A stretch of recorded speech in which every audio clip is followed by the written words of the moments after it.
নমস্কার বন্ধুরা, বাংলার বাগানে আপনাদেরকে স্বাগত। আপনারা সবাই নিশ্চয়ই ভালো আছেন, আর গাছকে ভালো রাখার জন্য আপনাদেরকেও ভালো থাকতে হবে। তো দেখুন, আপনাদের সবার প্রিয় বাংলার বাগানে এই সাদা রঙের জবা ফুলগুলি দেখেন কত সংখ্যায় ফুটেছে। দেখেন, এই একটা ফুল ফুটেছে, পাশে এই একটা ফুল ফুটেছে, আরেকটি দেখুন এই একটি ফুল ফুটেছে। এছাড়াও দেখুন পাশে একদম নিচের দিকে ডালে এই ফুলটি ফুটেছে, দেখেছেন। এছাড়া তো কুঁড়ি অনেকগুলি রয়েছে, দেখেন আপনাদেরকে দেখাচ্ছি। এখানে দুটো কুঁড়ি রয়েছে, এখানেও আরেকটি কুঁড়ি রয়েছে। আপনারা দেখে নিশ্চয়ই বুঝতে পেরেছেন আমি রেগুলারলি এই সাদা জবা গাছ থেকে বেশ কতগুলি করে ফুল পাই। তো আমি আপনাদেরকে যেভাবে দেখিয়েছিলাম এই জবা গাছ এই সময় পরিচর্যা করতে, আমি কিন্তু সেভাবেই পরিচর্যা করে যাচ্ছি। আর আপনারাও কিন্তু সেভাবেই পরিচর্যা করে যাবেন, দেখবেন আপনাদের জবা গাছেও কিন্তু এরকম প্রচুর সংখ্যায় ফুল খুব সহজেই ফুটবে। আপনারাও কিন্তু রেগুলারলি এরকম অনেক সংখ্যায় ফুল কিন্তু আপনারা আপনাদের জবা গাছ থেকে পাবেন খুব সহজেই। আর যেসব ফুলগুলি দেখুন গাছে রয়েছে, কালকে তোলা হয়নি, সেসব ফুলগুলিকে না এরকম ছিঁড়ে দেবেন, সেসব ফুলগুলিকে রাখবেন না। এই দেখেন, ফুলগুলি এরকম মোটা ধরে এরকম ছিঁড়ে দেবেন, এগুলো রাখবেন না। তাহলে কিন্তু গাছের গ্রোথ বৃদ্ধি পুরো থমকে যাবে এবং কুঁড়িও সহজে আসবে না। তো টাইটেল আর থাম্বনেল দেখে আপনারা নিশ্চয়ই বুঝতে পেরেছেন যে আমি আজ আপনাদের সঙ্গে কী গাছ পরিচর্যা নিয়ে আলোচনা করতে চলেছি। তো তাহলে চলুন সে আলোচনা বিষয়ের দিকে তাহলে যাওয়া যাক। তো দেখুন, আপনাদের সবার প্রিয় বাংলার বাগানে এই বোগনভিলা গাছগুলিতে কিন্তু বেশ ভালোই ফুল ফুটেছিল। এর আগে একটি ভিডিওতে আমি আপনাদেরকে দেখিয়েছিলাম যে কীভাবে বোগনভিলা গাছ থেকে আপনারা প্রচুর সংখ্যায় ফুল আপনারা সহজে পাবেন। ছোট অবস্থায় গাছ যাদের রয়েছে, অর্থাৎ যারা আর কি সদ্য বসিয়েছেন, তারাও কীভাবে তাদের গাছকে পরিচর্যা করবেন। তো দেখুন, আমার এই গাছটিতে হলুদ রঙের বোগনভিলা ফুল হয়েছে, এই পাশে একটিতে সাদা রঙের ফুল ফুটেছে। আর কি ফুল ফুটেছে অনেক দিন হয়ে গেছে, ঝরে পড়ে গেছে যদিও। আর এটি রানী কালারে, এই ফুলগুলোও কিন্তু ঝরে গেছে। তো এই গাছগুলি থেকে কীভাবে আপনারা প্রচুর সংখ্যায় ফুল পাবেন, সেই জন্য কিন্তু আপনাদের সঙ্গে আমি 5টি গুরুত্বপূর্ণ টিপস আপনাদের সঙ্গে আলোচনা করব, যাতে আপনাদের গাছেও কিন্তু প্রচুর সংখ্যায় বোগনভিলা ফুল সহজে আপনারা ধরাতে পারেন। তো প্রথম পর্যায়ে কি করবেন আপনারা? প্রথম পর্যায়ে আপনাদেরকে করতে হবে, গাছগুলিতে যেহেতু এখন মানে ফুল এসছিল বা অনেকের কাছে ফুল হয়তো আসছে, তারা কিন্তু গাছগুলিকে সবসময় সকাল থেকে বিকাল পর্যন্ত রোদ্দুর পায় এমন জায়গায় কিন্তু আপনারা রাখবেন। কখনোই কিন্তু ছাওয়া জায়গায় বা শেড এরিয়াতে কিন্তু এই গাছগুলিকে আপনারা রাখবেন না। এটা গেল প্রথম টিপস। দ্বিতীয় টিপসটি কি? দ্বিতীয় টিপসটি হলো, আপনারা দেখেন এই গাছটির ক্ষেত্রে আপনারা দেখেন, আপনাদেরকে আমি দেখাচ্ছি একটু জুম করে। যেসব বোগনভিলা গাছের নিচের দিককার পাতা এরকম বড় বড় হয়ে গেছে, সেই সব পাতাগুলিকে আপনারা 60 থেকে 70% মতো ছিঁড়ে দেবেন, বা কাঁচি দিয়েও আপনারা কেটে দিতে পারেন। এরকম ছিঁড়ে দেবেন, কারণ ওই যে বড় পাতাগুলো আপনারা দেখছেন, সেই বড় পাতাগুলি আমরা যে খাবারই দিই না কেন বোগনভিলা গাছে, ওই বড় পাতাগুলি বেশিরভাগ খাবার খেয়ে নেবে। সেই জন্য বলছি আপনাদেরকে, গাছের নিচের দিককার এরকম বড় বড় পাতাগুলিকে আপনারা কেটে দেবেন বা ছিঁড়ে ফেলে দেবেন। তাহলে দেখবেন আপনাদের গাছ খুব সুন্দর এবং দ্রুত ঝাঁকড়া হবে এবং প্রচুর সংখ্যায় বোগনভিলা ফুল আপনারা সহজেই আপনাদের গাছ থেকে পেয়ে যাবেন। দেখেন, এরকম বড় বড় যেসব পাতা হয়েছে বোগনভিলা গাছে, সেই সব বড় বড় পাতাগুলি আপনারা ছিঁড়ে ফেলে দেবেন। অবশ্যই কিন্তু কাজটা করবেন মনে করে, তা নাহলে যা খাবার দেবেন এই বড় পাতাগুলি প্রায় বেশিরভাগ খাবার তারা নিয়ে নেবে, এবং আমরা যে খাবার দেব সেই খাবার কিন্তু মানে সম্পূর্ণ গাছের আর কি দেহে পুরো প্রবেশ করতে পারবে না। তার আগেই তো এরা খেয়ে নেবে না। আমরা মাটিতে খাবার দিচ্ছি, মাটির মাধ্যমে শিকড়ে আসছে, শিকড় থেকে এই পাতাগুলি আগে খাবার নেবে, তাহলে পুরো সম্পূর্ণ গাছের দেহে কিন্তু ওই খাবারটি আর পৌঁছাতে পারবে না। সেই জন্য বলছি, এই বড় বড় পাতাগুলিকে আপনারা অবশ্যই ছিঁড়ে ফেলে দেবেন। এরপরে 3 নম্বর যে টিপসটির কথা আমি আপনাদেরকে বলবো, সেটি কিন্তু খুব গুরুত্বপূর্ণ, আপনারা মন দিয়ে শুনবেন। সবসময় আপনারা খেয়াল রাখবেন, এই গাছ যে মাটিতে বসিয়েছেন সেই গাছের মাটিতে জলের টান ভাবটা কিন্তু আপনারা অবশ্যই বজায় রাখবেন। দেখেন, আমার এই গাছের টব দুটিতে দেখেন গোড়ার মাটিগুলো কিন্তু সাদা হয়ে গেছে, কিন্তু পাশের এই গাছটিতে দেখেন গাছের গোড়ার যে মাটি রয়েছে সেই মাটিটি কিন্তু এখনও সাদা হয়নি, অর্থাৎ এই মাটিতে কিন্তু এখনও জল রয়েছে। আর বাকি যে দুটি গাছ রয়েছে সেই গাছের টবের মাটিতে কিন্তু আর জল নেই, সেই জন্যই কিন্তু মাটিগুলি শুকিয়ে সাদা হয়ে গেছে। সেই জন্য বলছি আপনাদেরকে, জলের পরিমাণটা আপনারা কিন্তু এই গাছে বুঝে শুনে দেবেন, কারণ বোগনভিলা গাছে যেন ওভার ওয়াটারিং যেন না হয় সেই দিকটাতে আপনারা খেয়াল রাখবেন।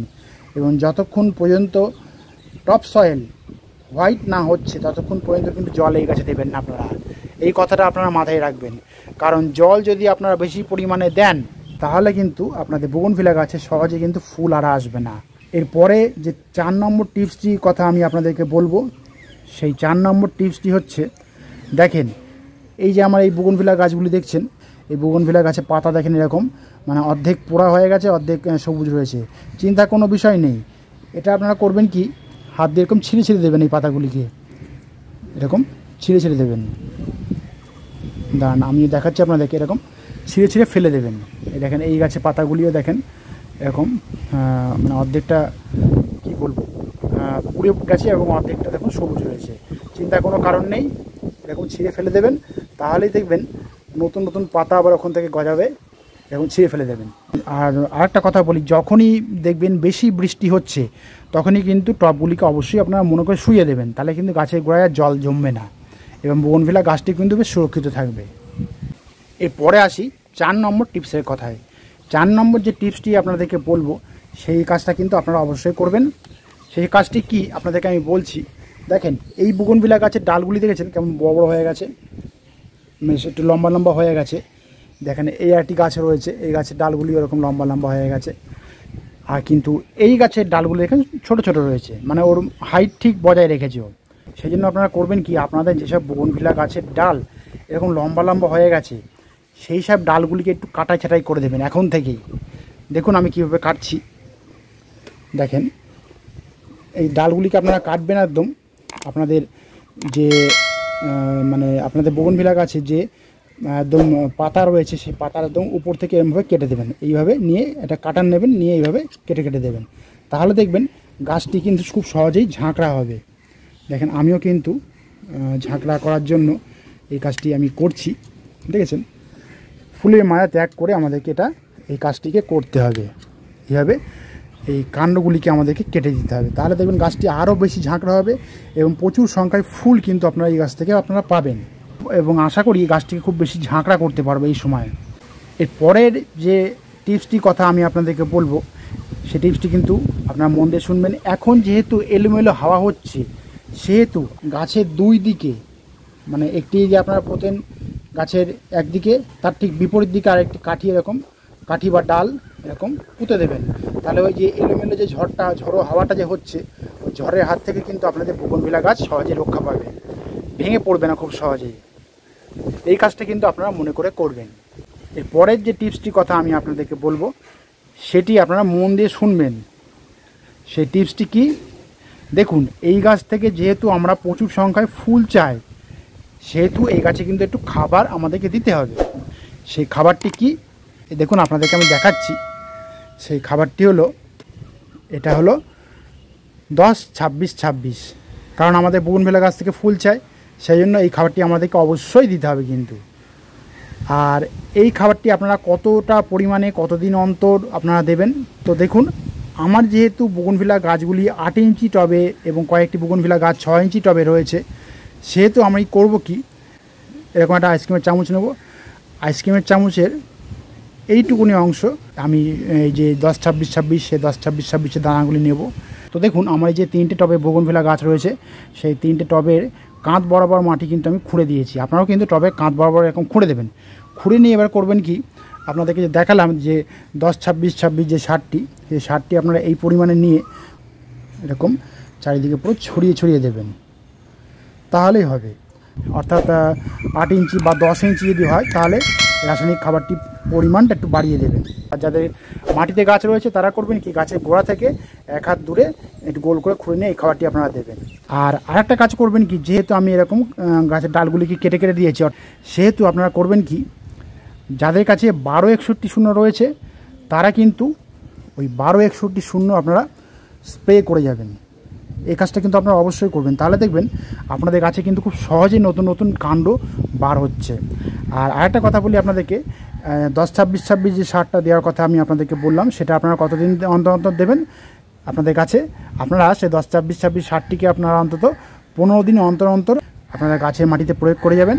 আর যে 12-61-0 যে ফোলিয়ার স্প্রেটির কথা আমি আপনাদেরকে বললাম, সেটাও কিন্তু আপনারা 15 দিন অন্তর অন্তর আপনারা আপনাদের গাছে স্প্রে করে যাবেন, তাহলে দেখবেন কিন্তু খুব সহজেই আপনাদের গাছে নতুন নতুন ব্রাঞ্চ বেরোচ্ছে এবং সহজেই কিন্তু খুব গাছটি ঝাঁকড়া আপনারা করতে পারবেন এবং আশা করি প্রচুর সংখ্যায় ফুল কিন্তু আপনারা আপনাদের বুগনভিলা গাছে ধরাতে পারবেন। আর আরেকটা কথা বলি আপনাদেরকে, এই সময় যেহেতু মাঝে মধ্যে বৃষ্টি হচ্ছে, সেহেতু আপনারা করবেন কি, যেদিনকে দেখবেন টানা রোদ হচ্ছে সেদিনকে কিন্তু এই গাছে আপনারা খোল জল দেবেন। বৃষ্টি যেদিনকে হচ্ছে সেদিনকে কিন্তু খোল জল কখনোই আপনারা দেবেন না, কারণ বৃষ্টিতে যদি খোল জল দেন তাহলে কিন্তু মাটির সঙ্গে খোল জলটি ভালোভাবে মিশবে না এবং গাছ ভালোভাবে নিতেও পারবে না, এতে বরং গাছের ক্ষতি হয়ে যেতে পারে। সেই জন্য বলছি, যেদিনকে টানা রোদ্দুর হবে সেদিনকে কিন্তু আপনারা রোদ্দুরটা দেখে আপনারা আপনাদের বোগনভিলা গাছে খোল জলটা দিয়ে যাবেন। এখন যেহেতু গাছ ছোট রয়েছে, এই পরিস্থিতিতে এই খাবার দিলেই যথেষ্ট। আর আরেকটা কথা বলি আপনাদেরকে, এই গাছে কিন্তু কখনোই আপনারা শুকনো ফুল রাখবেন না। এরকম ফুল শুকিয়ে গেলেই এরকম টেনে টেনে ছিঁড়ে ফেলে দেবেন আপনারা, তাহলে দেখবেন গাছটা সুরক্ষিত থাকবে। তো আমি আপনাদেরকে যেভাবে বোগনভিলা গাছ এই সময় বা এই পরিস্থিতিতে পরিচর্যা করতে বললাম, আপনারাও ঠিক একইভাবে পরিচর্যা করে যান, দেখবেন আপনাদের বোগনভিলা গাছও খুব দ্রুত ঝাঁকড়া হয়ে উঠবে, নতুন নতুন ব্রাঞ্চ ছাড়বে, প্রচুর সংখ্যায় ফুল কিন্তু আপনারা আপনাদের বোগনভিলা গাছ থেকে খুব সহজেই আপনারা পাবেন। শুধু এই কটি টিপস আপনারা মেনে চলুন, তাহলে কিন্তু হবে। তো বন্ধুরা, আজ এই পর্যন্তই। আর কোনো কমেন্ট থাকলে কিন্তু বাংলার বাগানকে জানাতে ভুলবেন না, কারণ বাংলার বাগান সবসময় আপনাদের পাশে ছিল, আছে এবং থাকবে। আর আমার এই ভিডিওটি যদি আপনাদের ভালো লাগে তবে লাইক করবেন, গাছপ্রেমী বন্ধুদের মধ্যে শেয়ার করবেন এবং আমার চ্যানেলটিকে সাবস্ক্রাইব করে বেল আইকনটিকে প্রেস করে অল নোটিফিকেশনটিকে প্রেস করে রাখবেন, যাতে নিত্য নতুন ভিডিওগুলি আপনাদের কাছে খুব সহজেই পৌঁছে যেতে পারে।